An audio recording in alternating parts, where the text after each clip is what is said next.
Olá, começamos o Ideias e Debates de hoje.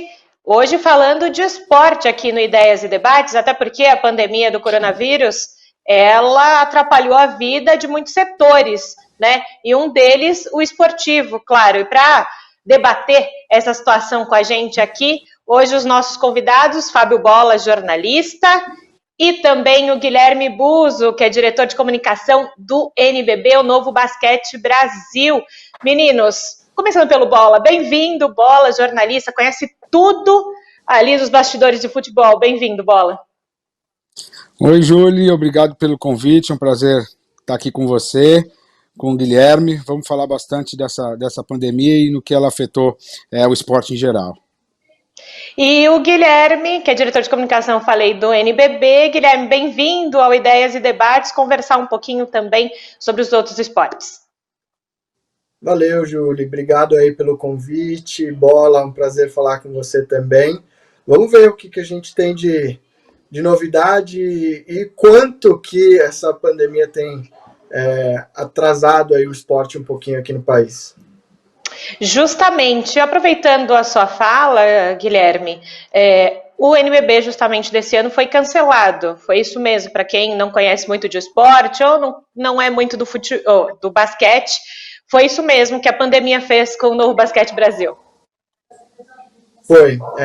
A gente, em março, mais precisamente no dia 12 de março, nós com o coronavírus ainda começando no país, a gente precisou tomar uma primeira iniciativa, fomos até uma das primeiras entidades esportivas a tomar uma primeira iniciativa em relação ao coronavírus. A gente cancelou um grande evento nosso, que viria no dia 20 de março, que é o Jogo das Estrelas, um evento que teria muita gente envolvida, então foi a primeira coisa que a gente fez, foi cancelá-lo.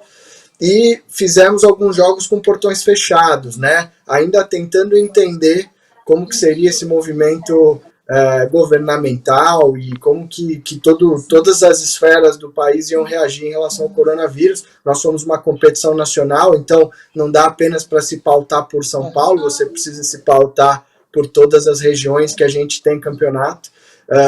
E depois de alguns dias, os clubes se reuniram novamente e optaram na verdade, pelo adiamento do campeonato. Então ele ficou adiado por um tempo, e no mês de maio, no dia 4 de maio, se não me engano, os clubes se reuniram de novo e acharam melhor cancelar essa temporada, por não termos uma confirmação exata do que está acontecendo. Então, naquele momento, a gente achou melhor cancelar e preparar melhor a próxima temporada, que deve vir agora em outubro ou novembro. Se por um lado a NBB foi cancelada, o mundo do futebol, né, Bola? Nesse momento, o governo do estado de São Paulo anunciou a retomada de treinamentos a partir de julho, mas o mundo do futebol também teve ali o paulista, os campeonatos estaduais e também o brasileiro, nesse momento suspenso. Você que transita muito bem nessa área, Bola, como é que foram esses bastidores aí do futebol? O futebol está relutando para tomar algumas iniciativas, assim como fez o NBB, né, em cancelar eventos, em prorrogar algumas situações. Eu entendo que os campeonatos estaduais deveriam ter sido encerrados já, e com campeões ou sem campeões. Eu acho que isso é o de menos diante do cenário que a gente está passando. Mas os clubes não entenderam dessa maneira, os torcedores talvez não aceitassem o que estava sendo imposto pela sociedade. Então o futebol reluta bastante nesse sentido. Principalmente no Rio de Janeiro, onde a gente vê o Flamengo, que poderia ser um exemplo a ser seguido, voltou antes da hora, colocou os jogadores para treinar todos juntos, contrariando os protocolos de segurança da Organização Mundial de Saúde. Agora, no início da semana, a federação fez um conselho arbitral impondo a volta do Campeonato Carioca já para os próximos dias. O Fluminense e o Vasco, o Fluminense e o Botafogo não querem jogar. Enfim, o futebol está numa confusão muito grande. O futebol não conseguiu se unir, não conseguiu buscar uma unidade, seja ela com federações, na CBF, FIFA, na UEFA, enfim, para poder tomar um rumo só. Na Europa, alguns campeonatos, algumas ligas decretaram campeões que já estavam à frente, como foi o caso na França, com o Paris Saint-Germain. Outras ligas optaram por esperar e voltaram agora, exemplos da Alemanha, Portugal e Espanha. Inglaterra também está voltando essa semana. Enfim, eu acho que faltou um pouco mais de união, de formalizar realmente um protocolo para a volta do futebol, que é um evento mundial grande, né, e que envolve muitas pessoas, e que futebol sem público também acho que perde um pouco sentido. E a nossa ideia aqui é justamente trazer essas duas realidades, né? Do futebol, que tem uma questão cultural muito própria, né? E também dos esportes, dos outros esportes, que o basquete também é muito bem visto no Brasil, claro, mas são realidades diferentes, né? Guilherme, o Bola falou numa questão bem particular, que o mundo do futebol não conseguiu se unir, não conseguiu conversar para chegarem num denominador comum. Me parece que tanto no NBB, também outros campeonatos de vôlei e afins, isso ficou mais fácil. Por que você acha que isso acontece, essa grande diferença aí de visões? Eu não quero fazer a comparação com os outros esportes, porque até seria um pouco leviano da minha parte dizer exatamente como que eles resolvem todas essas questões. Mas eu considero o projeto Liga Nacional de Basquete, né, o modelo de uma liga, algo extremamente salutar quando a gente fala de tomada de decisão, porque é um modelo de liga original, é um modelo de liga que você tem todas as equipes tomando decisões coletivamente, de forma democrática, e acho que tem sido, nos últimos anos, um dos grandes sucessos do NBB dentro do cenário esportivo brasileiro. Então, toda e qualquer decisão, ainda mais essas decisões de grande porte, como cancelar um campeonato, adiar um campeonato, é uma decisão muito difícil de tomar e todos os players têm que ser ouvidos. Então, quando eu falei lá que em março a Liga tomou a decisão de adiar o campeonato para em maio só tomar a decisão final, ou antes, se viesse à tona, durante todo esse período de 2 meses, Liga Nacional de Basquete, como a entidade que organiza o campeonato, mais os clubes, mais os atletas, os árbitros, os treinadores, se reuniram constantemente para tomar essa decisão em conjunto. Então, é muito, como eu falei, é muito salutar quando você tem uma tomada de decisão coletiva, porque no final das contas você sabe que está todo mundo em prol do mesmo objetivo, seja pessoas concordando ou não. O importante é que a decisão e o processo foi muito bem conduzido, apesar de que lá dentro a gente sempre gostaria que o campeonato pudesse voltar de alguma forma. Mas a decisão é coletiva e isso é o que importa. E como que estão os clubes nesse momento, né? Eu falei agora há pouco, os clubes de futebol daqui a pouco voltam aos treinamentos. Como é que ficaram os clubes de basquete nesse momento? Você tem agora a preparação para a próxima temporada, né? Todos os times agora estão refazendo todas as suas contas, renegociando contratos, seja com atletas, seja com parceiros. Então a gente tem um período agora de reorganização para esse, eu vou usar esse termo aqui, um novo normal, que todo mundo gosta de dizer. Então esse novo normal agora é o tempo que a gente precisa para organizar a casa.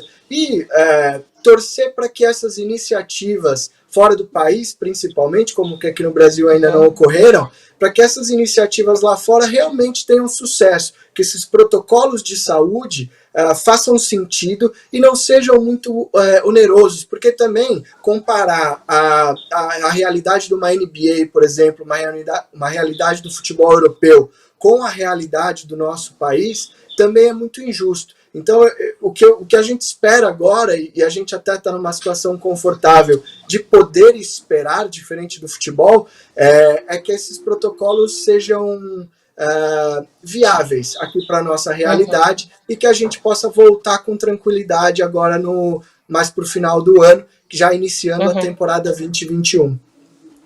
E só para avisar vocês dois, vocês podem também intervir um no outro, tá?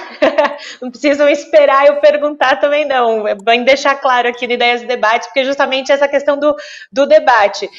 Claro que futebol tem toda uma questão, os outros esportes têm uma questão particular também. Você falou desse momento em que os clubes de basquete estão vivendo, mas lá também do outro lado, os clubes de futebol pensaram em renegociar valores com os jogadores. Alguns gostaram da ideia, outros não. O senso comum diz, mas o jogador de futebol já ganha tanto dinheiro, por que não pode negociar um valor para os clubes? E aí, Bola? Eu costumo dizer que quanto mais o cara ganha, mais ele gasta.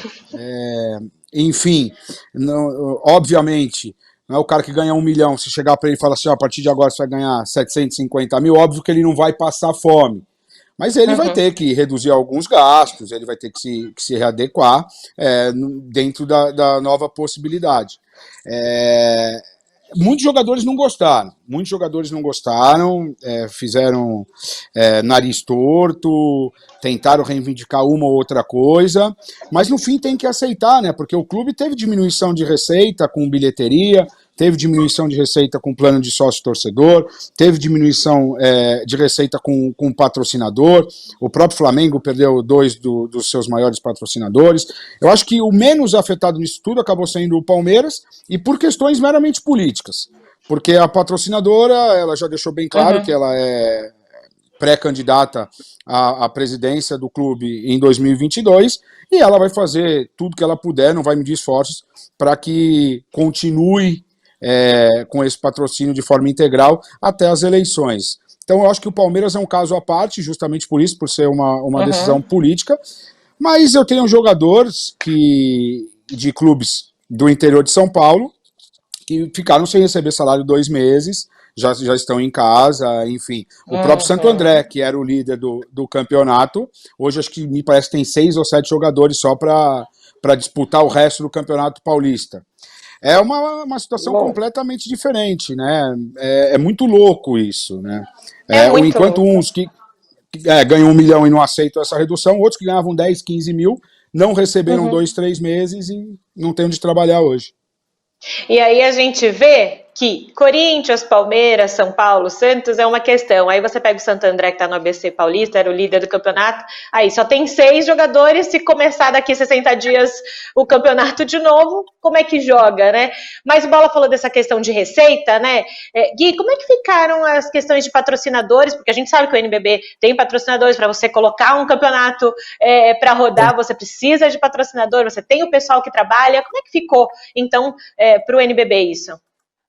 É exatamente o que o Bola falou, porque, e como eu falei anteriormente, agora é um momento de readequação para tudo, porque diminui receita, é necessário pensar em todas as despesas novamente. Então, logo quando a pandemia bateu e a gente percebeu que isso ia demorar um certo tempo, não sabíamos ainda quanto tempo, o primeiro passo, e aí de novo eu vou falar da Liga e sei que cada clube tem a sua realidade, mas quando a gente fala da Liga Nacional, nós já readequamos os salários de todos os colaboradores, tivemos que suspender alguns contratos de terceiros. Então esse momento de tentar encaixar um orçamento, até pensando num cenário negativo, isso é bom dizer, porque você não pode contar com um dinheiro que ainda não entrou, ou com uma receita que poderá vir. O fluxo de receita vai diminuir para todos, porque não é só o esporte que está sofrendo, então todo mundo que está patrocinando o esporte também está sofrendo algum tipo de problema financeiro dentro da sua realidade. Então a gente precisa hoje, como gestores do esporte, a gente precisa fazer todo esse mapeamento, até a Liga colocou um cenário um pouco mais negativo para não sofrer nenhuma dificuldade lá na frente, diminuir alguns contratos que fazem falta hoje, mas que lá na frente a gente vai poder economizar um pouquinho para fazer com que quando o campeonato voltar a gente tenha fôlego financeiro. e isso impacta em salário, impacta em contratação de serviços. Então, tudo isso tá acontecendo. Quanto aos parceiros, hoje a gente tem alguns contratos vigentes que também estão sendo analisados, porque se você olhar, a entrega do campeonato não foi feita até o fim. Então, isso tem um impacto na hora de você receber todo o valor da receita. Nós temos contratos vigentes que tem mais 1, 2 anos, então isso continua normalmente. E no término do campeonato você tem aquele processo que a equipe do Álvaro Cota, que é o nosso diretor comercial, faz, que é tentar restabelecer uma nova parceria mais longínqua ou conquistar mais um ano de contrato. Então, tudo isso está sendo feito agora, né? Muita especulação, muita esperança. A gente, felizmente, o NBB é um produto que tá se consolidando, está consolidado até no cenário esportivo. Já. Então, a gente tem uma esperança muito grande de que as coisas, quando voltem bem. A gente está falando aqui, claro, de esporte de alto rendimento, de jogadores profissionais, mas a gente tem que pensar que não só no estado de São Paulo, mas em todo o Brasil, a gente tem outros tipos de atleta no sentido de categoria de base, de projetos esportivos com lei de incentivo, que estão sendo impactados nesse momento. Tanto é que existe um PL já rodando em nível federal, o PL 2824 de 2020, que é chamado, né, o Esporte Tem Pressa, que é para ter uma ajuda emergencial para esses outros atletas que talvez não tenham esse alto rendimento e também não tenham esse valor em caixa para conseguir viver até o final do ano ou quando voltarem nos esportes. Eu queria um pouquinho da opinião de vocês nesse sentido, dessa movimentação de governo federal e também depois de governo estadual, de ajudar o esporte, né? Porque a gente não pode pensar no esporte só de alto rendimento, né, meninos? Quem quiser começar a falar. Ô, Júlia, até só porque eu falei um pouco sobre isso, é por isso que a gente torce muito para que essas iniciativas lá na Europa, a NBA acabou de apresentar um projeto que eles estão chamando de bolha, né? Que eles vão para a Flórida, vão jogar o fim da temporada inteira lá, durante 45 dias, né? Na Disney. A WNBA, a competição feminina da NBA, também vai fazer isso na Flórida, na academia da IMG. Então, todos esses procedimentos, todos esses retornos, a gente torce para que funcionem, para que eles tenham o máximo de efetividade no contágio, que isso acabe não acabe, mas que ele consiga ter uma efetividade na contaminação dos atletas, que isso realmente funcione, só que ele tenha protocolos que caibam dentro do nosso orçamento. E isso é fundamental para a categoria de base, porque se a competição de alto nível já tem uma dificuldade orçamentária, imagine para você voltar a alguns projetos, algumas associações locais. Então, eu torço muito para que essas iniciativas tenham sucesso e que a gente agora, que está esperando, vai ter que esperar mais tempo, que a gente consiga estudar muito esses protocolos e trazer para a nossa realidade, para que a categoria de base, para que as escolinhas, para que o esporte como um todo continue sendo fomentado dentro do país. Bola. E as pessoas, eu acho que o mais importante aí é as pessoas entenderem que o atleta, ele é um trabalhador também, né? Ele é como um engenheiro, como um dentista, como um médico, como um garçom. Ele depende daquilo, aquele é o trabalho dele, é o que leva o sustento para dentro da casa dele, que dá a comida para a família.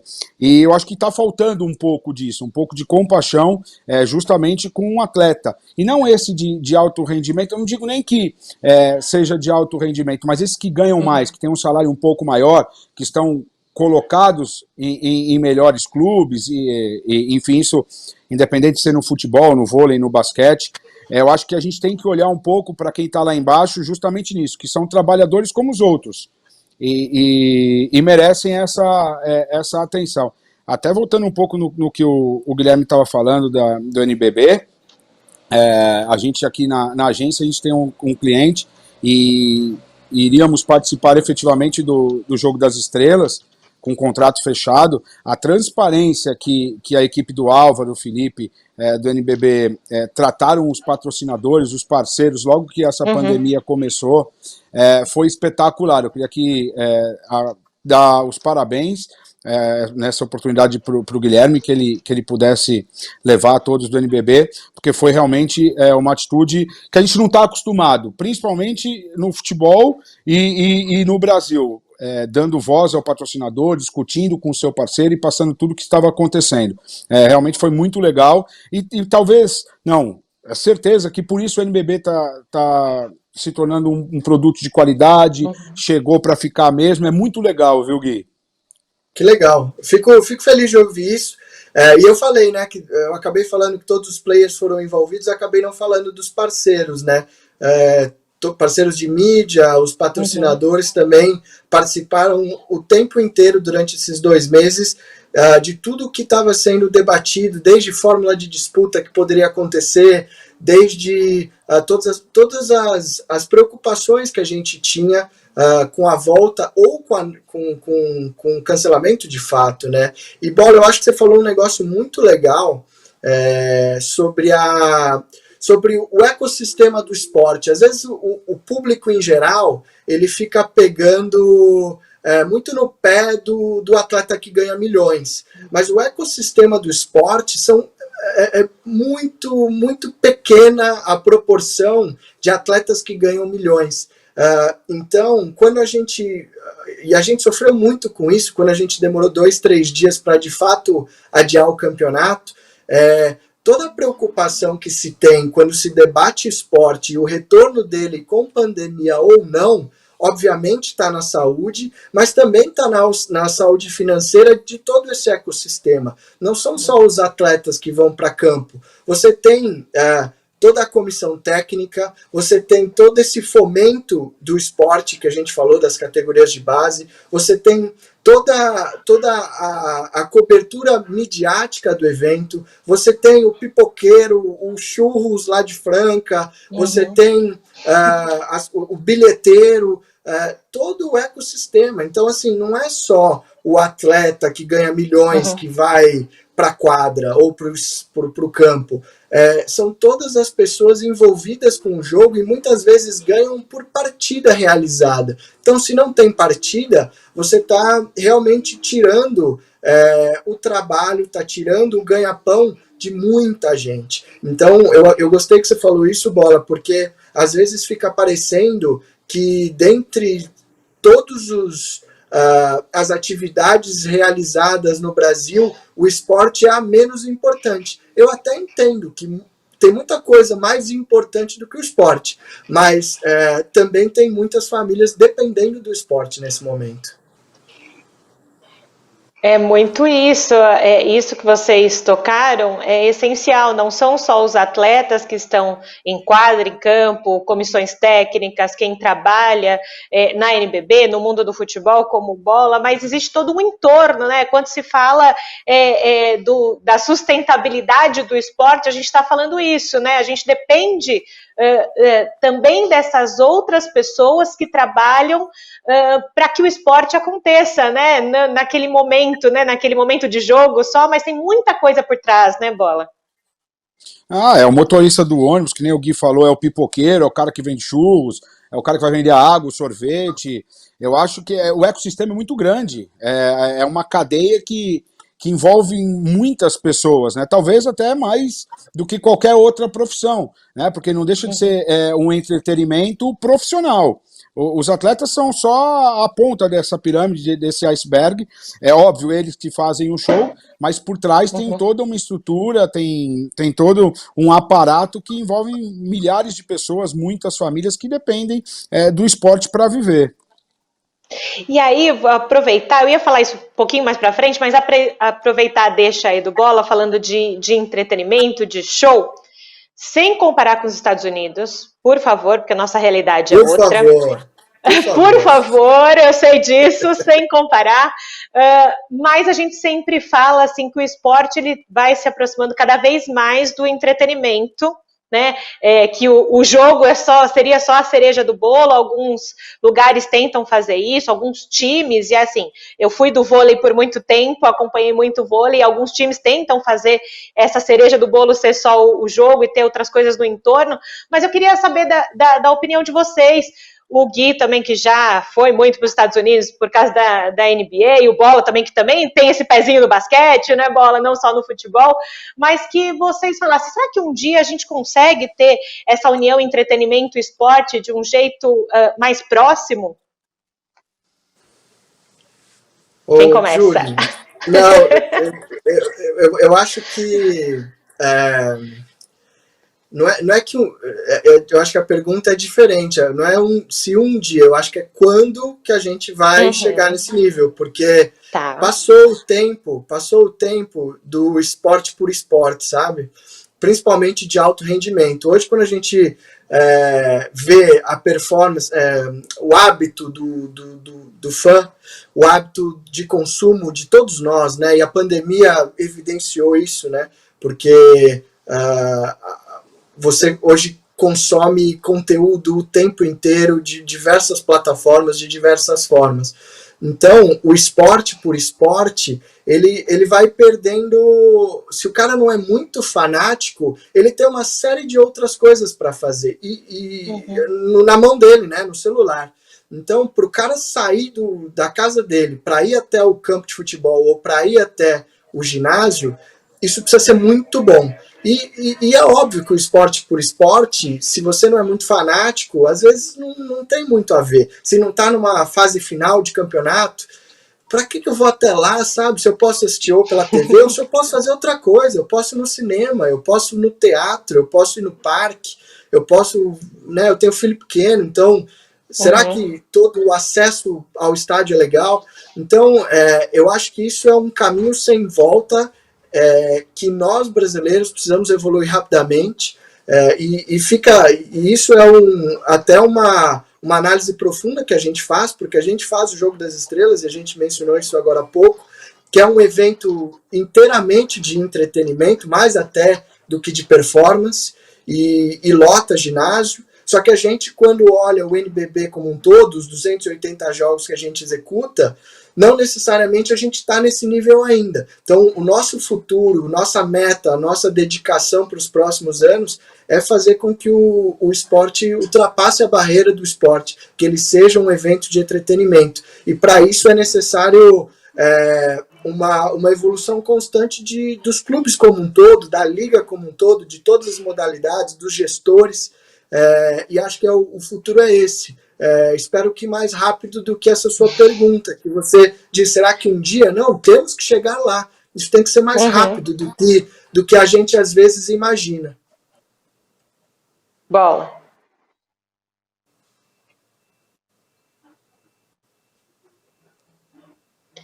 Eu acho que eu não estou escutando Bola, mas a gente vai já reestabelecer o contato com o Bola. Enquanto isso, eu vou tocando a bola com o Gui aqui. Você estava falando isso muito interessante, né? Essa questão de passou da hora, né? Às vezes o Bola falou assim e concordo com o que o Bola falou, que o NBB ele se tornou um produto muito particular e muito fora da curva dos outros esportes coletivo, porque tem essa visão, né, Gui? Para quem não é muito do mundo esportivo, e a gente tem essa audiência rotativa, não só de quem curte esporte, queria que você contasse um pouquinho do conceito do NBB, o porquê hoje ele vai se tornando, e já está consolidado, como um campeonato e como uma estrutura diferenciada aqui no Brasil do esporte.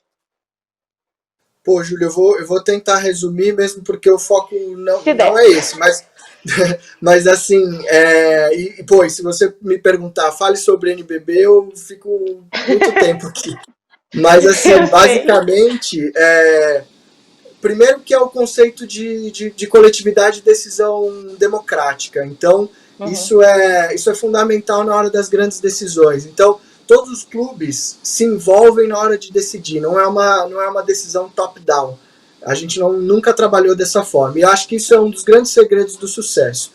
Depois disso, é a preocupação com o produto. A gente não organiza um campeonato de basquete. Nós, cada vez mais, queremos se posicionar como uma empresa de mídia e entretenimento. Isso é uma ideia nossa? Não. A NBA já trabalha dessa forma, Red Bull já trabalha dessa forma. Então, são algumas empresas que hoje vão além de simplesmente colocar jogadores dentro de uma quadra e a bola subir, com arbitragem e com mesa de controle. Se preocupar como produto, como um todo, com a experiência. E outra sacada que eu acho não dá para fazer isso sozinho. É importante ter a presença de parceiros que entendam isso e que fortaleçam esse nosso conceito. E felizmente hoje, muitas iniciativas que a gente pôde fazer foram através de parceiros. Lá atrás, com a TV Globo, quando a TV Globo acreditou no projeto Liga Nacional de Basquete e criou o produto NBB, e hoje com todos esses parceiros que vêm junto da gente, que é a NBA, que é a Budweiser, que é a Nike, que são marcas hoje que têm uma expertise de entretenimento também e conseguem nos ajudar muito na execução do projeto NBB, que vai, de novo, além das quadras. Eu quis fazer esse parêntese e conseguiu explicar rapidinho, muito bem, Guilherme Busso, mas justamente esse parêntese para que as pessoas, a gente está falando tanto de modelo da NBB, para que as pessoas entendessem. Vou dizer de novo, passei muito tempo no vôlei, o pessoal do vôlei tenta fazer esse modelo, mas ainda não conseguiu, quem sabe, nos próximos anos. Agora voltamos com o Fábio Bola aqui, a gente estava falando de entretenimento, Bola. Eu acho que meu microfone pegou coronavírus, eu acho. Mas agora tá bom. Quase ali. Tá bom. Não, voltando o que eu tinha iniciado, eu acho que para o basquete caminha a passos mais largos para essa fusão do entretenimento com o esporte. Mesmo pela cultura muito próxima da NBA, e a cultura do brasileiro no basquete ela é diferente. Acho que o futebol demora mais um pouco, porque ainda tem muita gente relutando, aquela coisa do torcedor raiz contra o torcedor Nutella, essa discussão que não leva a lugar nenhum. Uma coisa legal que o futebol vem um pouco mais lento foram as novas arenas. Essas reformas dessas novas arenas, com um banheiro legal, estacionamento, uma praça de alimentação, a limpeza, você mudou muito a cultura de consumo, até mesmo de quem vai ao estádio. Hoje o cara, para fazer uma algazarra, para arrumar uma briga dentro do estádio, ele já pensa 10 vezes antes de tomar uma atitude que ele sabe que vai prejudicar. Eu lembro que quando começou essa onda das novas arenas, o Allianz Parque, a Arena Itaquera, o próprio Maracanã, sem o fosso, a galera falava, mas vão invadir, qualquer erro de arbitragem, qualquer clássico vai sair confusão. Não teve invasão. Não teve uma invasão de campo. Mas a galera vai jogar copo, vai acertar o jogador. No começo, atiravam 1 ou 2 copos. Cara, acabou, não tem mais isso. Eu acho que vai muito da educação. O povo brasileiro está aprendendo a ser civilizado dentro do esporte, aprendendo que o esporte, por mais que ele seja um contra o outro, um adversário contra o outro, ele é entretenimento, ele é para trazer diversão, ele é para levar a família, e eu acho que falta isso. É um pouco de cultura para nós brasileiros entendermos que é esporte e não guerra. Isso é verdade. A gente vê muito latente do lado do futebol, e isso muito mais do que às vezes no basquete, no handball, no vôlei, porque são realidades diferentes. A gente está falando de cultura, né? Esse lance da cultura, aproveitando vocês dois, cada um de um lado do esporte, digo de um lado, né, nesse momento da conversa, né? Porque esporte é esporte. O brasileiro, me parece que está melhorando essa sua cultura esportiva no sentido de não ser só o futebol a grande paixão, né? A gente sente que as pessoas têm mais interesse nos outros esportes. Eu queria entender de vocês o quanto ter uma Olimpíada no Brasil ajudou ou não nesse aspecto. Eu não estou falando de legado esportivo, eu estou falando dessa questão cultural primeiro, depois eu quero saber a opinião de vocês de legado esportivo. Gui? Ô, Julie, eu acho que sim. A impressão que me dá é que, de alguma forma, os Jogos Olímpicos e até a Copa do Mundo, o Bola falou um negócio muito legal, que são os estádios, né? Isso melhorou muito a experiência no estádio para o futebol, melhorou demais. E no basquete a gente ainda sofre um pouco com estruturas físicas mesmo, né? Os ginásios, que às vezes são ginásios mais antigos. A Olimpíada, no final das contas, ela acabou gerando um legado estrutural mais para o Rio de Janeiro, não para os outros lugares. A Copa não, a Copa espalhou legal, né? Então você tem agora uma grande arena em Porto Alegre, você tem que aí estimulou um outro time a fazer uma arena também, aqui em São Paulo a mesma coisa, o Rio de Janeiro é o Maracanã, mas Minas Gerais melhorou, enfim, muitos estados. Eu acho que sim, a impressão que me dá, principalmente, eu posso falar pelo basquete, eu acho que a vinda da NBA de uma forma mais agressiva para o Brasil, né, em termos comerciais, em termos de promoção, os números realmente indicam um crescimento muito grande do basquete. E o basquete ele tem um negócio diferente das outras modalidades, que você vai comparar com o skate e com o surf, basicamente, que é o estilo de vida, né? É a vestimenta, é a música, vou bater bola no parque, é andar com uma bola debaixo do braço. O futebol brasileiro tem isso também, mas não chega a ser um estilo de vida como o surf, o skate e o basquete, acho que se encaixa nisso. Então, você vê na rua pessoas usando camisa do Golden State Warriors e eu acho que eles não fazem nem ideia do que é o Golden State Warriors. Mas é bacana. A mesma coisa o tênis do Jordan. O tênis do Jordan hoje é cool, é legal. E caro. Assim, e caro. Então, eu não sei se essa galera de fato sabe quem foi Michael Jordan. O Netflix deu uma ajudada agora na quarentena. Pouquinho, mas, assim, pois é. Mas isso é bacana. Muito, isso viu, Gui? Isso agrega muito pro basquete, viu, Bola, nesse sentido, porque as pessoas hoje têm uma visão do basquete nesse lance do hip hop, do estilo de viver, do estilo de se vestir. Isso é um ponto muito interessante para a gente, que até, fazendo meia culpa, precisamos explorar mais como NBB, como basquete nacional. A gente precisa explorar um pouco mais essa nova garotada que está no basquete, mas não está no NBB, não está no basquete brasileiro. Então esse é um caminho que nós temos que seguir também para tentar puxar essa galera para a gente. Aproveitando esse gancho, Gui, a gente presta também assessoria aqui para algumas marcas de basquete, a Mitchell & Ness, para o têxtil da NBA, e no ano passado eu tive a oportunidade de ir numa palestra comercial na NBA lá na Quinta Avenida em Nova York, e a América Latina teve um espaço, e o Sérgio Perrella, que se eu não me engano, é diretor de expansão da NBA, ele trouxe uma coisa muito legal. Ele falou, apesar do vôlei no Brasil ser o segundo esporte mais praticado ainda, o basquete é número 1 em vendas. Ele falou, justamente por causa desse lifestyle.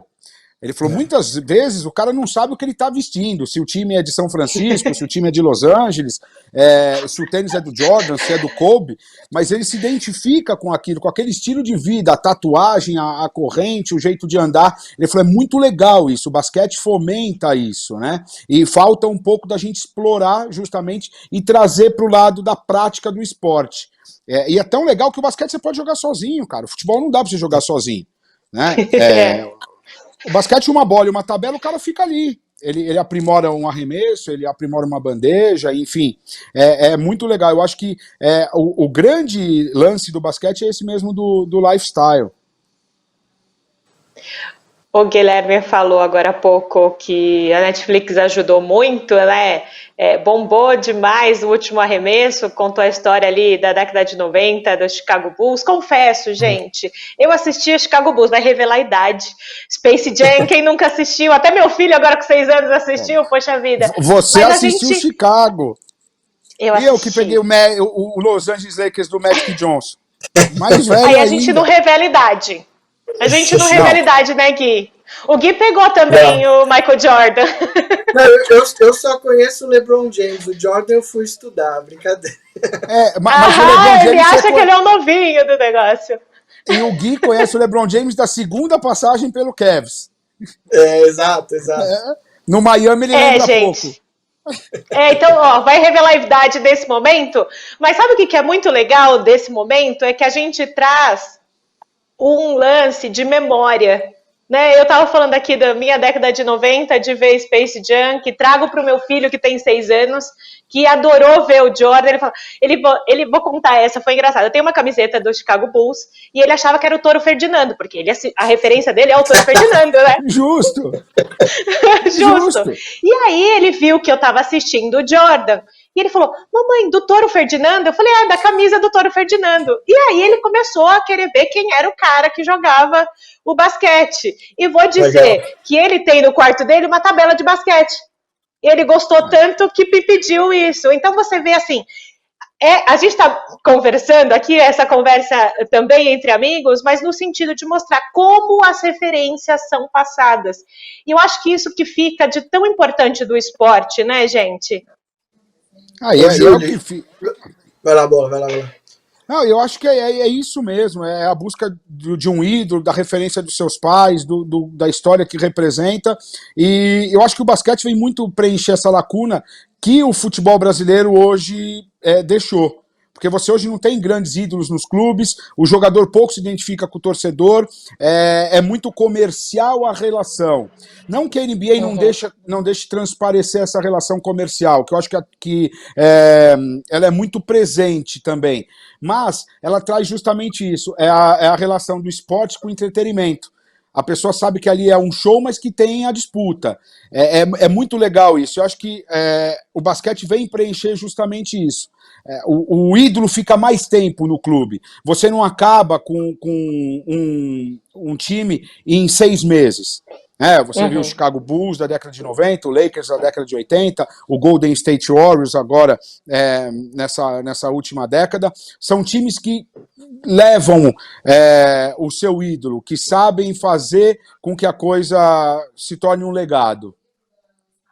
Eu ia acrescentar nesse assunto, que também é algo muito importante para o esporte atual, que é a produção de conteúdo, né? E aí até levantando um pouco a nossa bola, acho que todos nós trabalhamos com conteúdo, mas como a pandemia também deixou o conteúdo e a produção de conteúdo como algo de protagonismo no esporte, porque se você não tem a bola rolando no campo ou na quadra, o que continua estimulando o bate-papo entre os fãs? Um bom conteúdo, uma boa ativação de marca, uma boa promoção de um evento digital. Então, isso também é outro marco importante dentro do novo cenário esportivo mundial, e que o Brasil também precisa evoluir muito nesse sentido, que é a produção de conteúdo. Então, você vê um documentário pelo maior jogador de basquete de todos os tempos, top 3 esportista da história do universo, que ele já ganhou do time dos monstros, né? Então ele é do universo. Então, justo. Então, Bola e Julie, e o cara em 98, no último ano dele, que ele poderia concentrar, se fosse qualquer jogador de futebol brasileiro, e não desrespeitando, mas uma realidade, não ia permitir acesso de imprensa, não ia permitir acesso de documentário, não ia permitir nada. E isso em 98, 20 anos atrás, o cara fez um documentário em cima dessa última temporada deles para soltar 20 anos depois. Então isso é incrível, isso é visionário, isso é algo, né, de pioneirismo puro da produção de conteúdo, que como nós falamos, a NBA há muito tempo se posiciona como uma empresa de mídia e entretenimento, não uma simples organizadora de campeonato esportivo. Então é aí que eu acho que está também o grande diferencial para o futuro do esporte dentro pré-pandemia, pós-pandemia, e acho que pós-pandemia ainda mais, principalmente se a gente levar em consideração que o público pode demorar a voltar para o estádio. Se isso acontecer, comunicação, mídia, marketing, área comercial, eles vão ganhar um protagonismo muito maior do que eles já tiveram. Júlia, posso só pegar uma carona antes, uma pergunta para o Gui? Manda aí. Você falou da NBA e a produção de conteúdo com esse novo posicionamento de não poder ter público nos ginásios. A NBA já há algum tempo nos Estados Unidos, os direitos de transmissão são abertos, né? Todo mundo pode passar de acordo com o valor que se paga. E a NBB trouxe, se eu não me engano, ou nessa temporada, ou já na temporada passada também, esse modelo de estrutura de venda de direitos, né? Não é exclusiva, multiplataforma. Eu acho que esse é o caminho, né? Isso é de um ganho tremendo para o esporte, é de um ganho tremendo para o produto. Você não fica refém de uma só emissora, você não fica refém de um só horário de transmissão. Eu acho que isso é ser visionário. O NBB saiu muito na frente no Brasil com isso, cara, muito mesmo. Não sei como você enxerga esse posicionamento. Ô Bola, a gente tá ao vivo aqui, minha luz ficou pior aí, desculpa, depois eu me posiciono melhor. Mas espero que vocês estejam me vendo. Eu acho que você falou algo que também foi um marco pra gente, porque a gente teve 10 anos de NBB num contrato de exclusividade com a TV Globo. A TV Globo foi fundamental nesse processo todo, porque quando o basquete estava completamente desacreditado, os clubes se uniram e a Globo apostou no projeto. Maravilha. Depois de 10 anos, muita coisa mudou. Então, o nosso contrato com a Globo lá atrás não imaginava que ia ter a possibilidade de fazer uma transmissão de jogo na Twitch, por exemplo, que foi o que a gente fez esse ano. A Twitch é uma ferramenta de e-games. Quando que se imaginava lá atrás que a gente ia transmitir jogo de e-games e que isso ia ter público, que as pessoas iam assistir cara jogando videogame? Então, isso também entra na evolução das entidades esportivas e da discussão sobre direitos, né? 2 anos atrás, ao invés de renovar com a Globo, a Liga apostou no modelo multiplataforma, de pulverizar os jogos em diversas plataformas, porque o hábito do consumidor também mudou muito. Então, se você quiser atingir públicos distintos, não é possível mais fazer através somente da TV. Você precisa estar no digital, você precisa tentar novas ferramentas, e acho que hoje tem sido um grande atrativo para o mercado você poder ter jogo do NBB em diversas plataformas para diversos nichos de público, né? Então você tem a TV Bandeirantes, por exemplo, que é a nossa parceira de TV aberta, que tem um público mais tradicional, vamos pôr dessa forma. E a Twitch, que é um público completamente jovem, de pessoas até que nem conhecem o basquete, que você precisa ter uma narração até um pouco mais educativa, dinâmica, para que esse novo público entenda o jogo, entenda por que a coisa está rolando. Então, é um desafio muito grande você ter que comunicar com vários públicos, mas ao mesmo tempo você tem uma riqueza de input de informação e oportunidades de negócio que são hoje a nossa estratégia de comunicação e marketing. E você já está preparado, né? Para nessa pandemia, um novo modelo, vocês já saíram na frente. De certa forma, sim. E isso é muito legal, que a gente vai vendo como o pessoal gosta de usar aquela palavrinha de se reinventar, mas é pensar em alternativas, né?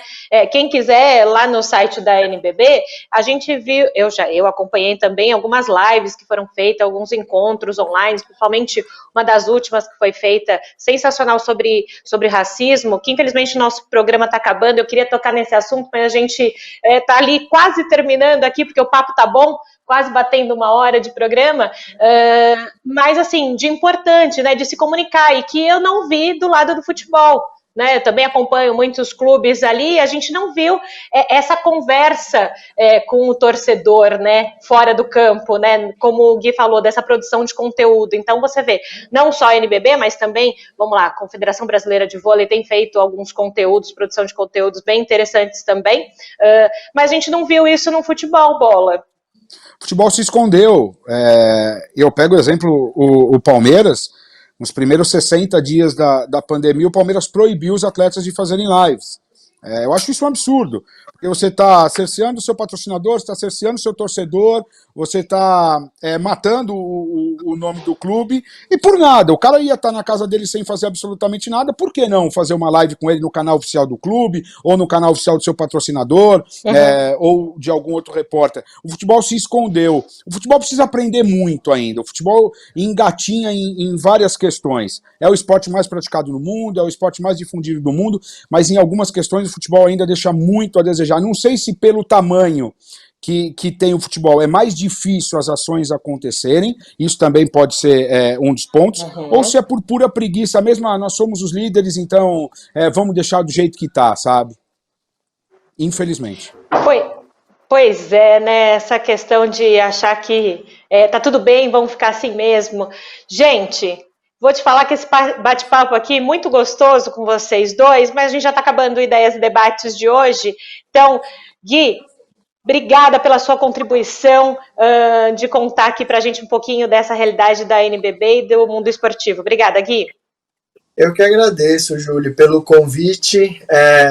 Como eu falei, é sempre um prazer falar sobre o que a gente vem fazendo, sobre o NBB, sobre esporte, principalmente, debater isso. O Bola eu conheci de nome, não conheci ele pessoalmente. É famoso o Bola, hein, Júlio? Você trouxe um cara grande aí. Muito famoso no mundo do futebol, vou te falar, viu? Então, já tinha ouvido falar, só não conhecia ele. Foi um prazerzão bater esse papo com vocês. E, a gente fica sempre à disposição para falar de esporte, pode chamar a gente. Obrigado. Bola, obrigada, viu, pela sua contribuição. Realmente, o Bola é um dos craques aí dos bastidores do mundo do futebol. Eu já tô muito velho, eu já fui chuva forte, eu sou só garoa. Não, mas obrigado, Júlio, pelo convite, foi muito legal. Gui, prazer em conhecê-lo, vamos marcar um café. Bater um papo. Pós-pandemia, hein, gente? Pós-pandemia. Não, pós-pandemia. Não, se falar aqui que vai encontrar, pelo amor de Deus. Pelo amor de Deus, tudo pós-pandemia. Um beijão pra vocês, viu? Gente, valeu. Ideias e Debates fica por aqui. A gente estava falando de revelar a idade. Conheci o Guilherme na época que ele era repórter de futebol. Federação Paulista de Futebol, todo mundo no fundo começou no futebol, mas terminando esse Ideias e Debates por aqui, quer rever esse programa e toda a programação da Rede Alesp? É fácil, corre lá no YouTube da Assembleia Legislativa de São Paulo. Eu fico por aqui, até a próxima, tchau!